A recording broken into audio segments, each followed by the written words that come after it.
Welcome to my channel Deep total solution plus. আজ আপনাদেরকে বলতে চলেছি মাইক্রোসফট স্টোর, উইন্ডোজ 10-এর যে মাইক্রোসফট স্টোর যে অ্যাপটি, সেই অ্যাপটির বিভিন্ন রকমের কোনো রকমের যদি কোনো সমস্যার সম্মুখীন আপনারা হয়ে থাকেন, সেই সম্মুখীন থেকে কিভাবে আপনি উদ্ধার পেতে পারেন সেই সম্বন্ধে। প্রথমত আমার এই ভিডিওটির লিঙ্কে একটি আমার টেলিগ্রাম লিঙ্ক দেওয়া রয়েছে। সেই লিঙ্কটিকে কপি করে আপনি যদি টেলিগ্রামে গিয়ে আমার চ্যানেলটি সার্চ করেন, সেখানেই আপনারা দেখতে পাবেন আমার সেখানে দুটি অ্যাপের ফাইল দেওয়া রয়েছে। সেই ফাইল দুটি আপনার কম্পিউটার প্রথমে ইনস্টল করতে হবে। প্রথম ফাইল হচ্ছে হাইব্রিড আনইনস্টলার। এই অ্যাপটির মাধ্যমে আপনার কম্পিউটারে যে মাইক্রোসফট স্টোর অ্যাপটি এখন পর্যন্ত আছে, যেটা আপনি ইউজ করতে সমস্যার সম্মুখীন হচ্ছেন, সেটি আনইনস্টল করতে পারবেন হাইব্রিড আনইনস্টলের মাধ্যমে। আরেকটি যে অ্যাপের ফাইল আছে, সেটি হচ্ছে অ্যাপ ইনস্টলার বলে। এটি অবশ্যই আপনার যে মাইক্রোসফট স্টোরটি এটা আনইনস্টল করবার পর ইনস্টল করবেন। ইনস্টল করলেই দেখে দেবেন সেই অ্যাপ ইনস্টলার থেকে আপনার মাইক্রোসফট স্টোরটি ডাউনলোড করে নিচ্ছে, ইনস্টল হয়ে যাচ্ছে অটোমেটিক্যালি। ইনস্টল করবার পর এবার আপনার মাঝে মাইক্রোসফট স্টোর অ্যাপটি খুলবেন, দেখবেন অটোমেটিক্যালি এবার সেটা চালু হয়ে যাবে। এবং প্রথমেই বলে রাখি, মাইক্রোসফট স্টোর আপনি যদি উইন্ডোজ কি যদি কিনে থাকেন, তাহলে এরকম কোনো সম্মুখীনই হবেন না। যদি আপনি কোনো ক্র্যাক উইন্ডোজ 10 ভার্সন গুগল থেকে ডাউনলোড করে সেইটাই যদি আপনি ইউজ করতে থাকেন, তাহলে এরকম বিভিন্ন রকমের সম্মুখীন হতে পারি আমরা। চলুন কম্পিউটার স্ক্রিনে পুরো ডিটেলসে সেই অ্যাপটির প্রসেস কীভাবে আনইনস্টল করবেন, কীভাবে ইনস্টল করবেন দেখিয়ে দেওয়া যাক। প্রথমে কম্পিউটার স্ক্রিনে আমরা চলে এসেছি। এবার প্রসেসটি আপনাদেরকে দেখিয়ে দেবো। প্রথমেই আপনাকে যেটা করতে হবে, আমার এই টেলিগ্রাম লিঙ্কে আমার যে চ্যানেলটি ডিপ টোটাল সলিউশন বলে এখানে সার্চ করবেন। ডিপ টোটাল সলিউশনে দেখতে পাবেন এখানে 3টি অ্যাপ এখানে দেওয়া আছে। গেমস, এটা হচ্ছে উইন্ডোজটি অ্যাক্টিভেট করবার জন্য। আমি এই দুটো লিঙ্ক অ্যাপের লিঙ্ককে আপনাকে এখান থেকে ইনস্টল করে ডাউনলোড করতে হবে। এক হচ্ছে হাইব্রিড আনইনস্টলার। এই অ্যাপের ফাইলটি ডাউনলোড করে আপনি প্রথমে যে মাইক্রোসফট স্টোরটি আছে সেটি আনইনস্টল করে নিতে পারবেন। অলরেডি আমার এটা ডাউনলোড আছে, আমি সেখানে চলে যাচ্ছি ডাউনলোডে।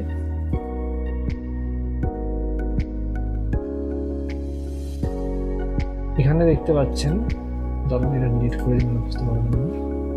হ্যাঁ, এখানে দেখতে পাচ্ছেন এই অ্যাপটি ডাউনলোড করবার পর এখানে হাইব্রিড আনইনস্টলার এই যে জিপ ফাইলটি আপনি এখানে দেখতে পাবেন। এবার আপনারা পরিষ্কার করে দেখতে পাবেন। এখানে এটাকে রাইট ক্লিক করে আপনাকে যেটা করতে হবে, এটির উপরে এক্সট্রেট হেয়ার করবার পরে এখানে আরেকটি অ্যাপ ইনস্টল অটোমেটিক হয়ে যাবে। এই হাইব্রিড আনইনস্টলের অ্যাপটি এখানে অটোমেটিক ইনস্টল হয়ে যাবে। সেটির ওপর ডবল ক্লিক করবার পর আপনার কাছে এরকম একটি ইন্টারফেস এসে যাবে। এটি খোলার পর এই যে আপনার কাছে হাইব্রিড আনইনস্টল বলে ইন্টারফেসটি এসেছে, আপনি চলে যাবেন উপরে টুলস অপশনটিতে যাওয়ার পর উইন্ডোজ স্টোর অ্যাপস ম্যানেজার এটির ওপর ক্লিক করবেন। এটিতে ক্লিক করবার পর যে সিস্টেম অ্যাপস সেগুলো চলে আসবে। এখানে আপনি দেখতে পাচ্ছেন এখানে মাইক্রোসফট স্টোর অ্যাপটি এখানে শো করছে। এখানে এটিকে সিলেক্ট করবার পর এটির তলাতেই দেখবেন আনইনস্টল সিলেক্টেড অপশানটি ক্লিক করলেই এই অ্যাপটি আনইনস্টল হয়ে যাবে। আমার অলরেডি নতুন করে ইনস্টল করেছি, সেই জন্য আমি এখন আনইনস্টল করছি না। প্রথমে আপনারা অবশ্যই এইটির মাধ্যমে মাইক্রোসফট স্টোর যেটা আপনার প্রবলেম করছে, উইন্ডোজে অলরেডি ইনস্টল আছে, সেটিকে আনইনস্টল করে নেবেন।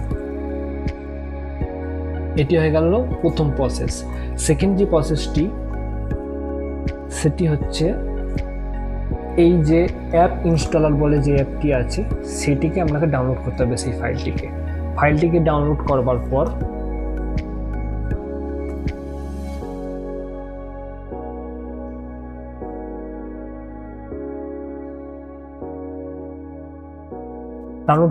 আপনার কাছে দেখবেন এই অ্যাপ ইনস্টল এরকম করে একটি ইন্টারফেস এসে যাবে। এটার একটু ডবল ক্লিক করলেই এই যে ইন্টারফেসটা আপনি এখানে শো করছেন, আমার অলরেডি মাইক্রোসফট স্টোরটি ইনস্টল আছে, তাই জন্য app installer is already installed.